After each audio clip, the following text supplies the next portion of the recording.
Hello there, folks. Back again, are you? So lovely to see you. Now, if you're even slightly familiar with the Warhammer 40K universe, you're likely going to know about Space Marines. The big, genetically enhanced warriors are all over the marketing for the game, novels, and everything else. I mean, there's a reason why they're so popular and why Games Workshop loves to feature them. They're pretty cool, right? Well, what if I broke those little beliefs of yours and told you there was a cooler version of Space Marines who wear helmets that look like bananas, golden armour, and could batter a Space Marine either in general combat or the real man's game of Yu-Gi-Oh? You'd probably pee those little boy shorts you've got on, wouldn't you? Or you'd tell me you already knew about the Custodes and that this was a massive waste of time. If it's the latter, fair play. The Adeptus Custodes are the elite of the elite when it comes to the Imperium. They are the Emperor's honour guard, each with the ability to vastly outmatch the Adeptus Astartes. According to the official lore, the Custodes are seen by Astartes as the Emperor was viewed by his Primarchs. Well, the loyal ones, that is. There's even the rumour that the Emperor himself crafted each Custodes personally, though this seems to be more myth than anything else to try and elevate the Custodes' status. Currently, in Warhammer 40K, after more than 10,000 years of service, the Custodes continue to watch over the Emperor in his decrepit state, protecting the Imperial Palace and his physical body. During the Great Crusade, they had a bit more of an active role, as the Big E could still use his legs. However, with the Corpse Emperor being, well, a corpse, they've refused to leave his side, taking a far more limited role in the wider Imperium. With Guilliman's recent return, this has changed, as the Custodes followed him on his Indomitus crusade. While they were on their forced retirement though, the Custodes were essentially just doing nothing but guarding the body of the Emperor and the palace around him. While there are problems on Terra that they have to deal with, to keep busy the Custodes found some odd pastimes, one of which in particular I thought we'd look at today, known as the Blood Games. Now, while the Custodes may live on the safest planet the Imperium has to offer in Holy Terra, and Terra hasn't been under any serious threat in some time, that doesn't mean the Golden Banana Boys aren't constantly on the lookout for where Terra's defences are lacking and where things could be improved. Following the Horus Heresy and the Siege of Terra, the Blood Games began, with a specialised corps of Custodes being tasked finding suitable enemies of the Imperium to bring into the palace and be released. This sounds like madness, but this madness was not only to test the palace's defences, but the Custodes could also use the Blood Games as a way to test themselves, ensuring their combat abilities were still up to scratch. The Blood Games aren't covered heavily in the Warhammer lore, as it is quite mad that Custodes would release enemies where their Holy Emperor is, just for the fun of it, risking his potential assassination and an outbreak of heresy in Holy Terra. However, it is covered extensively in a passage in Watchers of the Throne, the Emperor's Legion, which is a book that takes place during the War of the Beast. In this passage, we see a Custodes as they hunt down an Iron Warrior's traitor marine. Before we get into it though, I think it's worth noting that the primary reason I'm telling you all this, and the primary reason this is so interesting, is it's basically showing that the Custodes are incredibly based, and how assured of themselves they are, as they let loose a member of one of the only traitor marines that could have maybe figured out a way of the maze that is the Imperial Palace's depths. Anyway, let's get into this passage, shall we? I ran down the long corridor. I was deep within the inner palace, where the ground itself was hallowed. My guardian spear, Gnosis, crackled in my grip.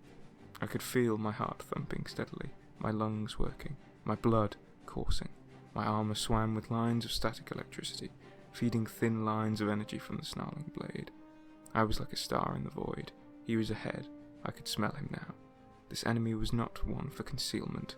He had been built to level walls, and now he was inside them. I had few illusions over what he was capable of. They were still among our deadliest foes, and quite capable of defeating one of us if sufficient care were not taken. The long war had given them many dark gifts, ones that we had to learn about and counter. I wondered often if we even surpassed our brothers of old now, the ones who had worn the crimson and gold, for we had so many more centuries to understand the nature of the enemy we fought. That was no doubt prideful, and probably inaccurate, but still the thought often came to me. I rounded the corner at speed and saw my quarry. He was running, going faster than his gun-metal heavy armour would have suggested was possible. He might have been making for one of the pulpits higher up, hoping to find some vantage from which to launch a defence, but my pursuit had been too swift. I opened up Gnosis' bolter, catching my enemy on the shoulder and sending him crashing to the ground. I raced after him, watching him twist back to his feet. He was a massive brute, crusted with rigid and tarnished battle plate. His helm lenses glowed a dull red like magma, and he carried a two-handed warhammer. He might have even approached my own size, my weight, my strength. Such were the perversions the warp had wrought on those who had once served the throne. We slammed together, and the impact rippled the stone around us. Our weapons crunched into a brace lock, showering plasma over the both of us.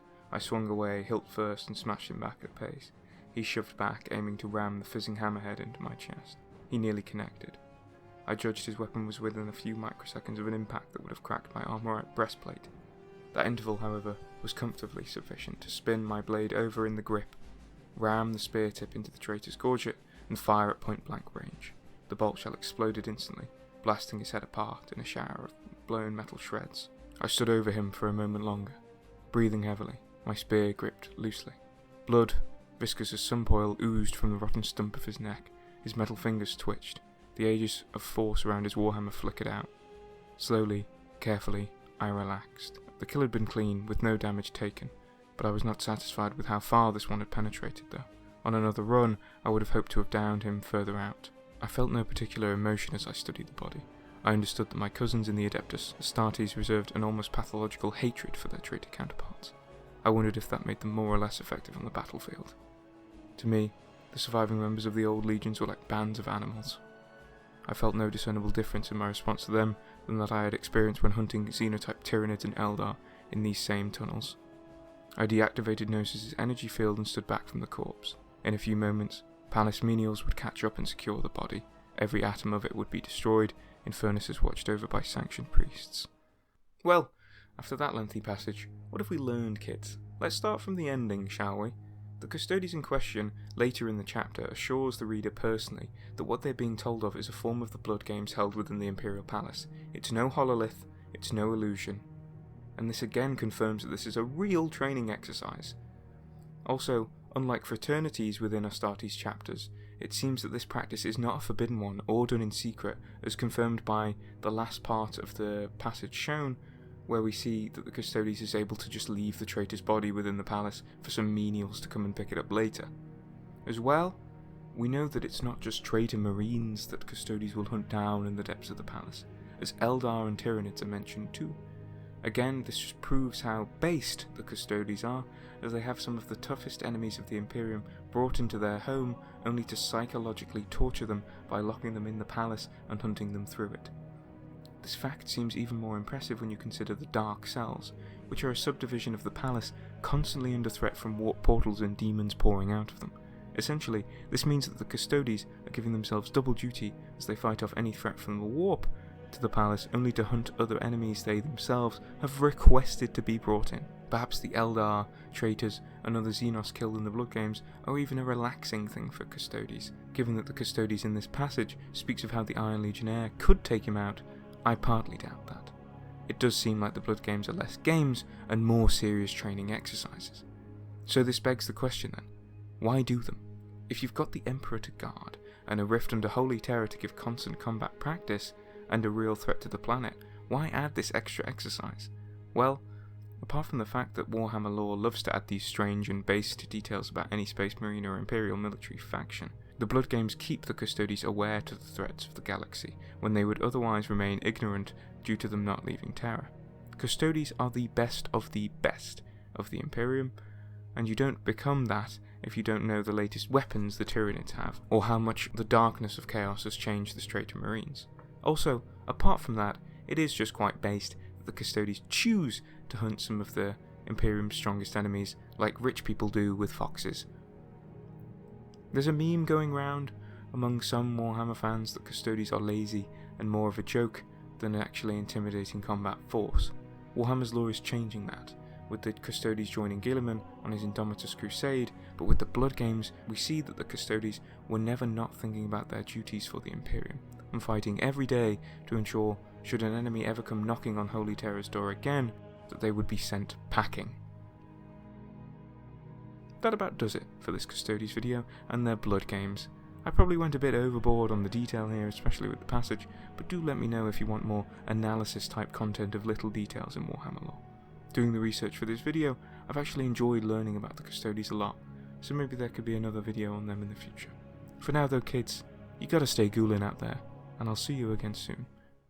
Also, don't forget to like, subscribe, all that jazz. I know there's like 2 of you out there, but I still say it anyway. Goodbye.